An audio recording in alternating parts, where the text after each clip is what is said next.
కోసం మా అమరావతి గళం ఛానల్ ని సబ్స్క్రైబ్ చేసుకుని బెల్ ఐకాన్ నొక్కండి.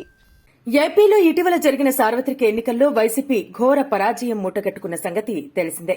ఈ సమయంలో గెలిచిన ఎమ్మెల్యేలు, ఎంపీలతో పాటు మండలిలో బలంగా ఉన్న ఎమ్మెల్సీలను కాపాడుకోవడం ఇప్పుడు ఆ పార్టీకి సవాలుగా మారిందనే కామెంట్లు వినిపిస్తున్నాయి.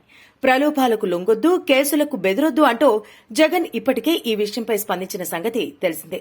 సార్వత్రిక ఎన్నికల్లో ఘోర పరాజయం అనంతరం కాస్త తేరుకున్న జగన్ గెలిచిన ఎంపీలు, ఎమ్మెల్యేలు, ఇప్పటికే ఉన్న ఎమ్మెల్సీలతో వరుసగా భేటీలు ఏర్పాటు చేసి వారికి భరోసా కల్పించే పనికి పూనుకున్న సంగతి తెలిసిందే. ఈ క్రమంలోనే టీడీపీ ప్రలోభాలకు లొంగొద్దంటూ ఆయన తమ పార్టీ నేతలకు సూచించారు. అయినప్పటికీ వైసీపీ ఎంపీలకు బీజేపీ గాళం వేసే అవకాశం ఉందనే ప్రచారం జరుగుతోంది. మరోవైపు మండలిలో బలంగా ఉన్న వైసీపీ ఎమ్మెల్సీలను కూడా టీడీపీ లాక్కునే అవకాశం ఉందనే చర్చ తెరపైకి వచ్చింది. గతంలో వైసీపీ తరపున అరకు నుంచి గెలిచిన ఎంపీ కొత్తపల్లి గీత అనంతరం బీజేపీలో చేరిన సంగతి తెలిసిందే. ఆమె పార్టీ ఫిరాయించడంతో తాజాగా గెలిచిన వైసీపీ ఎంపీ తనుజారాణి విషయంలోనూ అదే జరగబోతోందంటూ ప్రచారం ఊపందుకుంది. వైసీపీ నుంచి బీజేపీలోకి వెళ్లే తొలి ఎంపీ ఆమె అంటూ గత కొన్ని రోజులుగా సోషల్ మీడియాలో ప్రచారం జరుగుతోందని అంటున్నారు.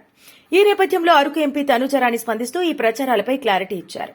ఇందులో భాగంగా తాను పార్టీ మారుతున్నట్టు జరుగుతున్న ప్రచారంపై ట్విట్టర్లో స్పందించారు. ప్రాణమున్నంత వరకు జగనన్నతోనే మా ప్రయాణం అంటూ ఆమె ట్వీట్ చేశారు.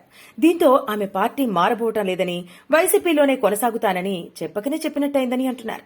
కాగా ఎస్టీ రిజర్వ్డ్ స్థానమైన అరకు లోక్సభ స్థానం నుంచి తొలిసారి వైసీపీ టికెట్ దక్కించుకున్న తనుజారాణి బీజేపీ నుంచి పోటీ చేసిన కొత్తపల్లి గీతపై 50,580 ఓట్ల మెజారిటీతో గెలుపొందిన సంగతి తెలిసిందే.